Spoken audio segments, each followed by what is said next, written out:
What would happen if LeBron James and Steph Curry never played in the NBA? What we do know is that all 8 of their championships would now be up for grabs. But which one of these stars will wind up winning the most? There's only one way to find out, and it all begins with the 2012 season. Basketball's biggest stage, the NBA Finals. It begins here. As we now have a matchup between a healthy Derrick Rose and his Bulls and Kevin Durant's Oklahoma City Thunder. 2 teams that were at some point victims to LeBron's greatness. But we're going to see a bunch of new finals matchups, and unlike real life, it will not be LeBron winning his first championship in this season. It'll be someone completely different, and to start off the finals, it wouldn't be so clear as to which team it would be. 4 games in, the NBA Finals would be all tied up at 2 wins apiece. But someone eventually has to win, and what would ultimately decide this year's finals would be each star's sidekicks. The athletic Russell Westbrook and the ultra-creative James Harden would be the difference. And the Oklahoma City Thunder would be crowned the first champions of our LeBron and Stephless experiment. Your Bill Russell Finals MVP, Kevin Durant. So right now, the Oklahoma City Thunder are striking first in our LeBron and Stephless universe. And in the case of Russ and Harden, they're no longer ringless like they are in real life. But while there's no LeBron or Steph, every other roster will remain accurate to real life. So entering 2013, the defending champions will be broken up. James Harden would be traded over to the Houston Rockets, hurting OKC's title chances and setting himself up for some legacy-defining moments. He's gonna step it back, he's gonna step it back again. But that's in the future. Let's focus on the present. The Golden State Warriors would only win 35 games without Steph Curry. And while the Miami Heat would finish as the East's 2nd seed, even without LeBron, in the playoffs they would be going to a Game 7 against the Brooklyn Nets, whose only all-star is Brook Lopez. And they'd lose on their home floor. Without LeBron, Miami's not a contender anymore. The Eastern Conference is now wide open for other teams to reach the finals. Before we find out who it is, though, the Oklahoma City Thunder would be returning to their 2nd straight finals in spite of the Harden absence. But who's going to be OKC's opponent? George got the step and stops one move and counts on the foul. To recap the Eastern Conference Finals, it would be the Brooklyn Nets up against the Pacers led by Paul George. But unlike real life where LeBron blocked him from the finals, he'd dominate the Nets en route to a sweep. And he's booking his ticket to Oklahoma City for a chance to win his first championship. But without a shadow of a doubt, the Pacers are the underdog. The Thunder are the reigning champs, and KD was able to win what was LeBron's MVP from this year. At this point, he's definitely considered the best player in the world. As part of our experiment, however, multiple people will be taking advantage, and while last year it was OKC, the now Harden-sized void in the team would be a major issue. PG just might be in the right place at the right time. Not only Game 1, but also Game 2 would be won by the Pacers, and it should be mentioned that he did all of this on the road. So at this point, he doesn't even have to be perfect. OKC would be taking Game 3 in Indy.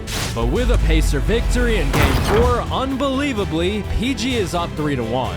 KD and Russ are a fantastic duo, but right now they're staring down an upset. Because if Paul George can win 2 games on the road, he can definitely do it one more time. Paul George is 48 seconds away from a championship. Potentially, if he can hold on, he gets all the way to the cup. And in the end, the Indiana Pacers would be pulling off the upset, winning their first ever championship in their 50-year team history.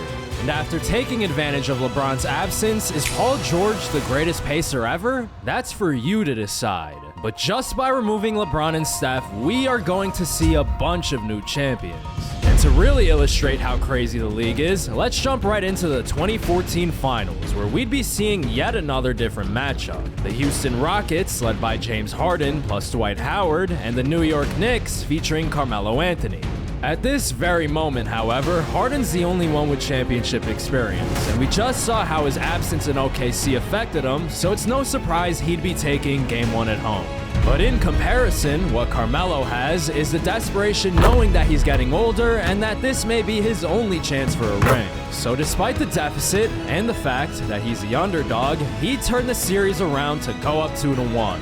But are we actually going to have a second straight underdog champion? If you ask James Harden, he'd probably tell you no, as Houston would rattle off a win in Melo's gym to tie it up, followed by a trip back home to Houston where the game would be over before it even started. The Houston Rockets would now be up 3-2 in the series.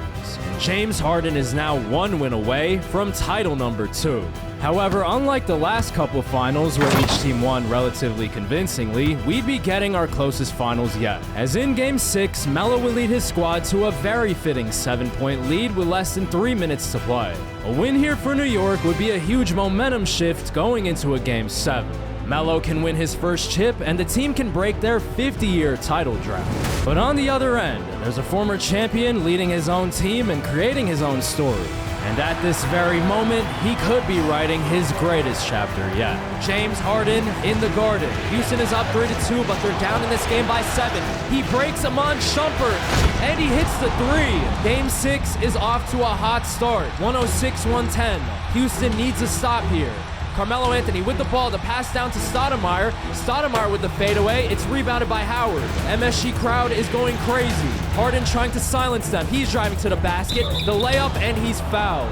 Harden made the first. He's about 24, 25 years old at this point, looking for championship number 2. The second one is good. It's only a 2-point game. Carmelo's running over to the right corner. Stoudemire's going to set the screen.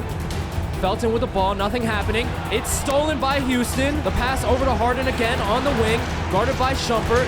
Harden has scored. Where is he going? Not too sure what that was. Shout out to the 2K AI, the gift that keeps on giving. They throw the worst pass ever. They tried to throw a lob to Carmelo. They pass it over to Harden in the corner. He throws a lob to Dwight. What is this game? New York is collapsing. What were they, up by 7? 1:33 left, it's a tie game. Carmelo, short jumper in the paint. It rolls off the rim. New York is collapsing. The pass over to Parsons in the corner. Harden in the other corner. They pass it over to Jones. They get it to Harden. Harden driving left. No foul call. Rebounded by Shumpert. New York trying to force Game 7. There's been a lid on the basket. Carmelo with the ball. Driving on Lin. Dunks on his former teammate. It's a 2-point game. 1:07 left.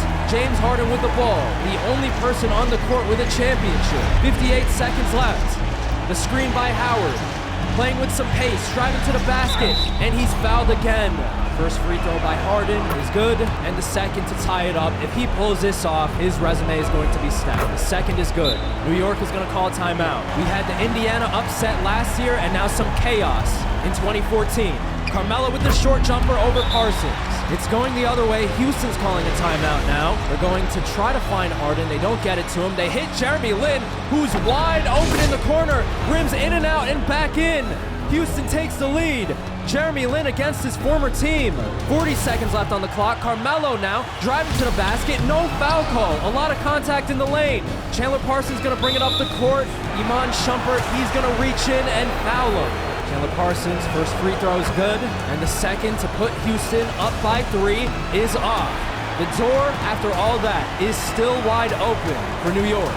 Madison Square Garden's going crazy. Carmelo hits the short jumper, and we are all tied up. Here we go, the world's most famous arena. Game 6, Houston up 3-2. Harden in the Garden with a chance to seal his second championship. They clear out for him at the top of the key. 15 seconds left on the clock. Shumpert guarding him at about 40 feet. 10 seconds on the clock. Harden running out of time, making his move. The side's up. Trying to get free.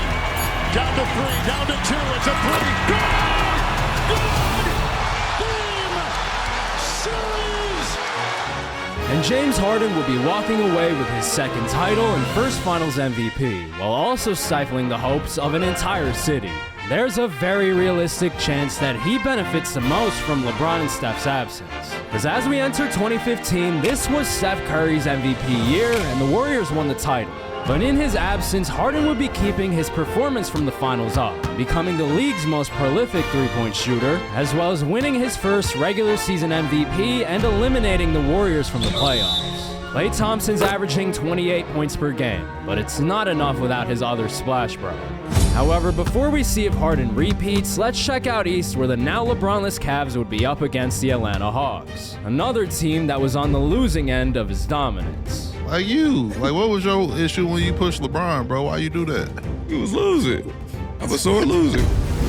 But fortunately for Jet, in this universe, he'd be able to lead his Hawks to a win over the Cavs for the first time. And this same Atlanta Hawks team would eventually reach the finals, so now it's time to find out who they'll be playing. It all starts off with the Western Conference's second round, where former Steph Curry victim Chris Paul would be able to send the reigning champion and league MVP home in 6, with their next stop being Oklahoma City for the conference finals, where one of these two teams will face the Hawks for the title.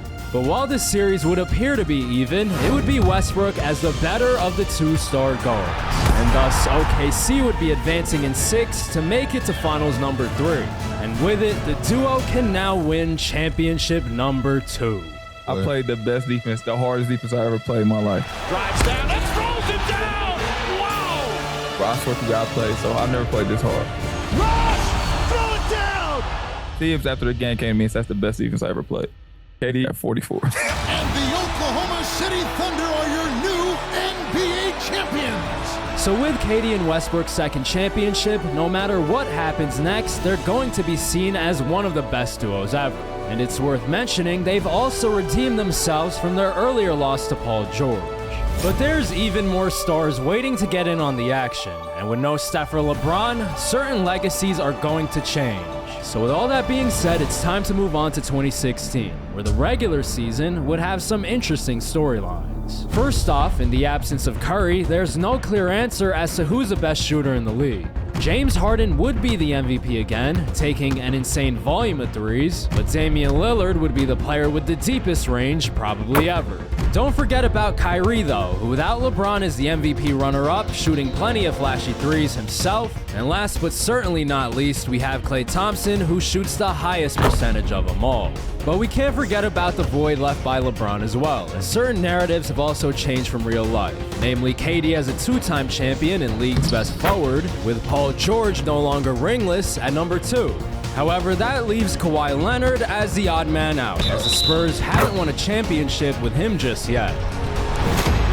Until now. It's coming at a later time, but Kawhi's got his San Antonio title after taking down the Toronto Raptors in 6. And in the case of these finals, it's a great example of LeBron and Steph's impact. As for the Spurs, there were no 73-9 Warriors to overshadow them, and out east, the Raptors made it farther than in real life while avoiding the perils of LeBronto. And it should be mentioned that while they lost, they were able to take the Spurs to 6, so it's not like they lost too badly. And if we look into the previous round where they were up against the Cleveland Cavaliers, they were able to take them down to get to the finals.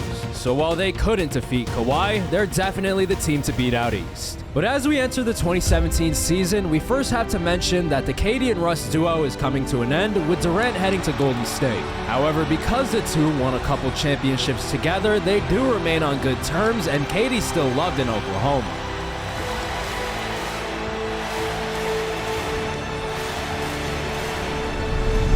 However, with Russ matching real life by winning the 2017 MVP again, it perfectly shows how the Warriors are a massive downgrade to the Thunder. Klay Thompson and Draymond are great players but not MVPs. And without Steph, the second round of the playoffs are going to be a major challenge, as he'd be up against his former teammate James Harden, this year's MVP runner-up, and someone who, just like KD, has 2 championships already.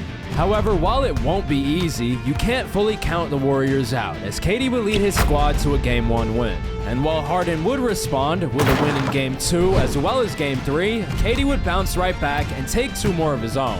And just like that, the Golden State Warriors, even without Steph Curry, are on the brink of sending the Rockets home.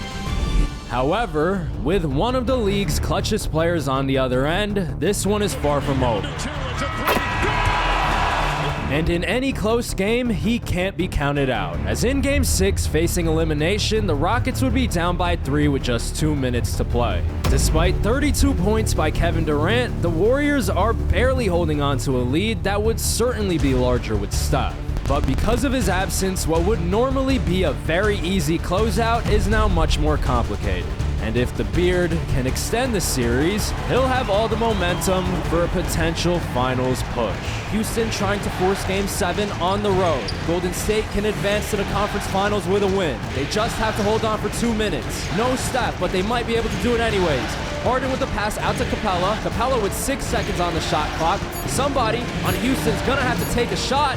Ryan Anderson's gonna go all the way to the basket off the handoff from Capella. Definitely the offense you expected with the game hanging in the balance. It's a one-point game. Kevin Durant at the elbow. A lot of fancy dribbling. Good defense by Ariza, but it doesn't matter. He was with him the entire way, but Kevin Durant, as he always does, with the size advantage. Harden with the ball now, guarded by Livingston. Harden into the paint, the short jumper is off. We saw a huge clutch performance in New York a few years ago, but right now it's not translating. Kevin Durant misses a shot. Ariza hit the deck. Harden's gonna drive to the basket. Harden's gonna spin. He's gonna get to the basket, get fouled, and he hits the shot. Some chaos down the stretch. Harden is going to tie it up. We could be heading back to Houston, depending on how the next 1:15 plays out. Livingston coming off a screen. It's a decoy. Kevin Durant with the ball, driving on Ariza, gets to the lane, he draws a foul but misses the layup. AD averaged 30 points per game without Steph in the regular season. First free throw is good, and the second to give his squad a 2-point lead is also good. 1:07 left, James Harden. Does he have another clutch shot in his bag? Guarded by Livingston, the 6'7 Livingston. He gets to the basket, blocked by McGee. The ball finds Klay Thompson in the corner on the break. He's gonna pass it down to JaVale. JaVale trying to be a hero, and one. He might have just sealed the game with the block and the and one. Houston's gonna call a timeout. 48.6 left to play. Harden with the ball. Houston, I would assume they're probably going for three. Or he's going to take a mid-range. Very out of character for Harden, but he makes it. Houston not known for taking mid-ranges, but it works out there. Although right now they have to get a stop on Kevin Durant. They go into an ISO, 30 seconds left. He's going to pull it over Ariza. Ariza gets the stop. He gets the stop in one of KD's best spots. The pass over to Harden. Harden with the pass. Harden throws it away. It's picked up by Jordan, over to Capella, hits Harden in the corner, he's wide open, he ties it up, just when it looked like Houston was out of it. James Harden, another clutch bucket, 13 seconds left. Golden State had the game in the bag, they call a timeout. They have to score here, the steal by Ariza, he's going all the way. What a comeback. Houston, it's not over yet, but we could be going to a game 7. Golden State with a timeout. Ariza with 2 huge defensive plays. Can he get a third? Golden State down by 2. Kevin Durant for the lead. It's off. It's going to roll out of bounds. 0.4 left. And in the end, the Houston Rockets would be pulling off the huge win to tie the series in what could only be described as a true team effort. And this clutch performance would be a preview of Game 7, where Harden would seal the deal, exercising his real-life Warrior demons to advance past Kevin Durant. The absence of Curry is hurting Golden State, and with it, there's a brand new powerhouse out west. Because after defeating the reigning champion Spurs in the following round, Harden will be advancing to the finals again. For the 3rd time in total, 2nd with the Rockets, and 1st since 2014. But we have to see who he plays for the trophy, and while everything was going down out west, we would see a Game 7 in the Eastern Conference Finals. This time between Paul George and the Indiana Pacers, who haven't reached the finals since 2013, and DeMar DeRozan's Toronto Raptors, who lost in the finals last year. But with each team unable to separate themselves from the other, it would be a tie game with about 30 seconds left. Ellis trying to take over in the clutch, hits Turner in the lane, Turner is fouled, 30 seconds left. Game 7 Eastern Conference Finals, Turner hits the first free throw. And with the second free throw, he gives Indiana a 2-point lead. Toronto made it to the finals last year, but right now that's in jeopardy. And they call a second timeout. Shout out to the 2K AI. They're down by 2. They pass it into Lowry in the paint. He kicks it out. They hit Lowry again. Some weird offense by Toronto. With the game hanging in the balance. DeRozan trying to return to the NBA Finals. 19 seconds left. He gets 2 feet in the paint. The layup is good. We're all tied up. Plenty of time left for the shot clock cheese. Shout out to Chris Smoot. Indiana's gonna drain clock. Paul George is in the left corner. Monte Ellis with the pass over to Jeff Teague. Jeff Teague into the lane. Indiana takes the lead. Jeff Teague, the redemption. DeMar's gonna launch it from full court. It's off. And while there's no LeBronto, we now have Tigranto, and the Indiana Pacers are heading to the finals.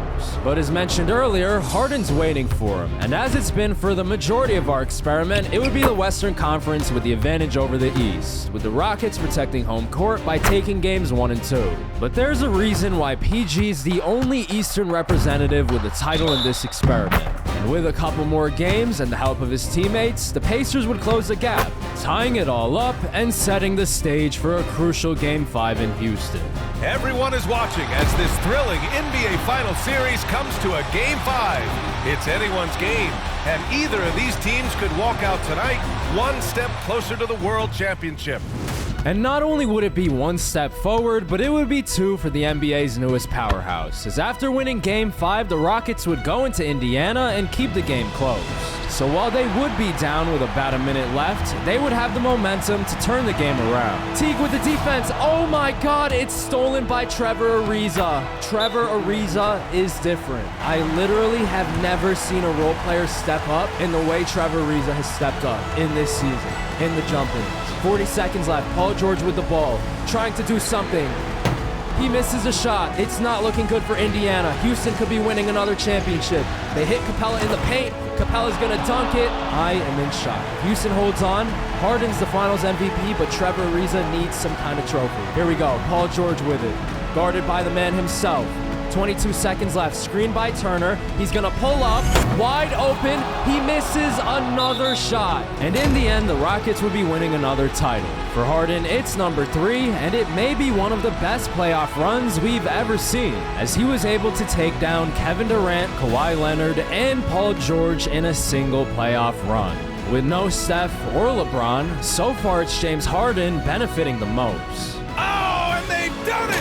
The Houston Rockets are the new NBA champions! As they would build off last year's championship to repeat with a 4-game sweep over Giannis' Milwaukee Bucks. But keep in mind for Giannis specifically, at this point he's only 24 years old. And down the line, he could be benefiting from LeBron and Steph's absence similarly to Chris Paul, the Rockets' newest addition who joined the team in the offseason, who's winning his first championship alongside Harden's number 4. But entering the 2019 season, the competition will be getting even stronger, and there might be someone who sends the Rockets back to earth. But before we see who it is, we do have to mention that Paul George would now be in his second season with Westbrook's Thunder, and the two would be able to knock off Kevin Durant and the Warriors in the playoffs to prove that in this universe, KD made the wrong move leaving. But they wouldn't be the only California team to struggle in the postseason, as while the Lakers would make it into the playoffs, with no LeBron to guide them, they'd be sent home pretty easily by Damian Lillard, who'd use them as a warm-up to stun the entire city of Houston and prevent their three-peat. So with one more win against the Oklahoma City Thunder that wouldn't require a dramatic buzzer beater, he'd be heading to his first NBA Finals. Coming into the game, I know I'm going to get a lot of attention. You know, nobody has ever won a game in the first half. It gets done in the second half, so that's when I come on and try to get it done. But standing in front of him would be another point guard who could get it done, that being Kyrie Irving. And for the first time since 2012 when the Bulls faced the Thunder, we have a finals matchup between two completely wingless stars. But to start the finals off, it would be Kyrie Irving with the slight edge, scoring over 30 in both games to jump out to a 2-0 lead.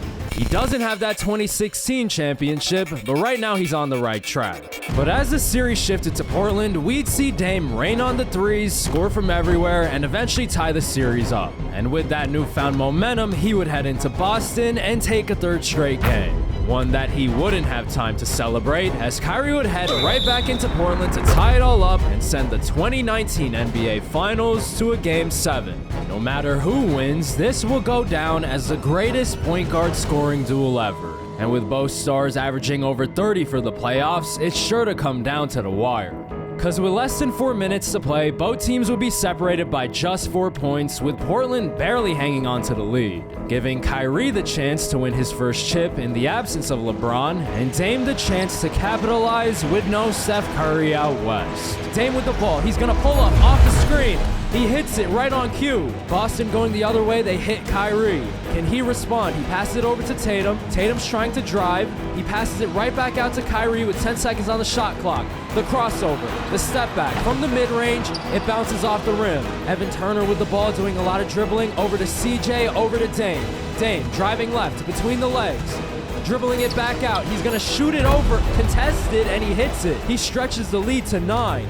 Kyrie with the ball now, trying to respond. On the isolation, he crosses it over. He drives to the basket. The beautiful move. It is far from over. 2:47 left, 7-point game. Dame has hit his last 2 shots. He hits Collins over to CJ. CJ with the pass over to Turner. Turner being guarded by Jaylen Brown over to Collins. A lot of ball movement for Portland, but not much is actually happening.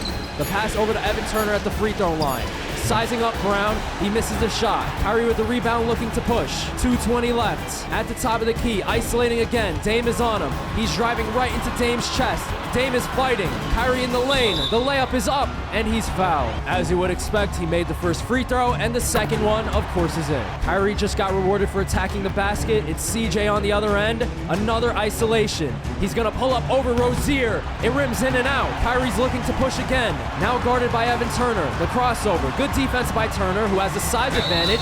Kyrie's gonna step through, and one. Make that 5 straight points for Irving. He's on a personal 5-0 run. He cuts it down to 2. 1:40 left, game 7. Damian Lillard on the ISO. Both stars are guarding each other. Driving left into the paint. He's gonna back it out with 9 seconds on the shot clock. Great defense by Irving. Dame's gonna drive again. He's gonna spin off to the right hand. He makes it a 4-point game. I'm pretty sure the only people who have scored since we've jumped in are Kyrie and Dame. Rozier with the ball now. They're running a play for Kyrie. They hit Brown on the right side instead. Brown's gonna launch a 3. It's off. 1:08 left. Portland with a chance to put it out of reach. Evan Turner with the ball in the corner. He hits CJ back to Nurkic. Over to Turner. Dame with the ball now, driving baseline. Steps out of bounds. Good defense by Kyrie. Boston called a timeout. Let's see what they drew up. They pass it into Kyrie. The best play, honestly, might be to give it to him and let him take the shot. The 3 is up and it's in. It's a 1-point game. 47 to play. Dame with the ball. He's on fire. Kyrie guarding him. He's also on fire. Dame's gonna drive. The short jumper in the lane. It's gonna roll in. The shooter's touch. 37 seconds left. It's a 1-possession game. 3-point deficit for Boston. Kyrie. Everybody's out of his way. Dame guarding him. Between the legs. Over to Tatum with a little bit of space. He ties it up. Portland calls a timeout. Tatum breaks the drought for non-Kyrie or Dame scorers. It's been the point guards down the stretch. They get it into Turner, a little bit of wild passing. 20 seconds on the shot clock. They give Dame the ball and they get out the way. It's a tie game. 13 seconds on the clock. 10. Kyrie playing good defense. In Dame's chest. Dame with 2 pump fakes. Pass it over to Turner. Evan Turner at the free throw line. He's fouled by Brown. Jaylen Brown, what was that? 2019 NBA Finals potentially just came down to a foul with 2.2 left. Turner hits the first free throw, and the second free throw for Evan Turner, former Boston Celtic, to give Portland a 2-point lead is in. Here we go, 126, 124. Here we go, 2.2. What has Brad Stevens drawn up? They pass it into Rozier from deep for the championship. That's the shot they took. Wow! And that's gonna do it, Portland. Dame. He and his Trailblazers are your new 2019 champions, throwing history for a loop once again as he joins the elite club of players to win their first ring in this universe. But at the same time, you really gotta salute Kyrie on his performance as he fought until the end, and the loss really can't be pinned on him. There's no guarantee he ever wins a championship in this universe. And it stings even more when you realize how close the Celtics really were. Kyrie Irving, 38 points, 13 of 22, 5 of 9 from 3. He got absolutely sold. So we'll have to see if Kyrie winds up winning a title at some point. But for now, let's head into the 2020 season, which would be the opposite of what we just saw. As while we just witnessed a couple of point guards shine, this year would be one for the big men.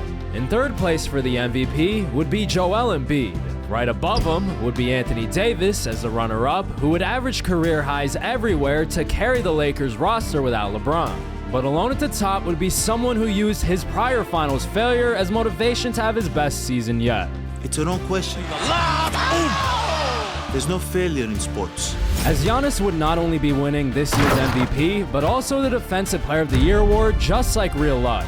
But keep in mind that because AD's stats are higher than usual without LeBron, Giannis had to average even more than real life to walk away with the award. But it would only be the start to one of the best seasons ever, as he'd eventually defeat the Dallas Mavericks in the finals to not only get revenge on the state of Texas, but also win his first title and complete the perfect season. Some may say that if he faced LeBron and AD instead, it might have ended differently, but he was so good it might not have even mattered. Either way, it's time to move on to the 2021 season, but this year in particular would be very different from those we've seen thus far. As in real life, from 2011 to 2022, one or both of LeBron and Steph made it to the NBA Finals, with the exception of 2021. So of course, in this universe with no LeBron, the Lakers are way worse, and the same could be said for the Golden State Warriors. So with that in mind, we'll revisit that season at the very end and move on to 2022 for now. But as mentioned earlier, it's not ending with a Steph Curry title, as this year's finals would be between the Phoenix Suns, who feature Chris Paul and are led by Devin Booker, as well as the Chicago Bulls, who have DeMar DeRozan, Zach LaVine, and a healthy Lonzo Ball. However, in the end, it would be the Suns winning the championship to give Chris Paul title number 2, now solidifying himself as one of the best sidekicks ever. While in the case of DeMar DeRozan, while he doesn't have a title in this universe, his legacy is much stronger than in real life, with 2 extra finals appearances on his resume. But to close it out, we have to head back to 2021, which would tell the story of one specific team. The Brooklyn Nets, who have KD looking for chip number 4 and James Harden looking for ring number 5. But most importantly, after a decade-long grind with some heartbreak along the way, it would be someone else, someone very important, looking for title number 1. Wherever you are in the world, whatever you're going through, I just want to let you know I see you, feel you, and I understand that life sometimes can get a little chaotic, because the world out here can be cruel. And don't let these haters and doubters get in the way of you achieving what you really want to achieve. Go way beyond their dreams and accomplish your own. You never know where you'll end up. And the Brooklyn Nets are your new NBA champions. All the travel, all the practices, all the meetings, all the games, wins and losses, the emotion, the exhaustion, culminating into tonight.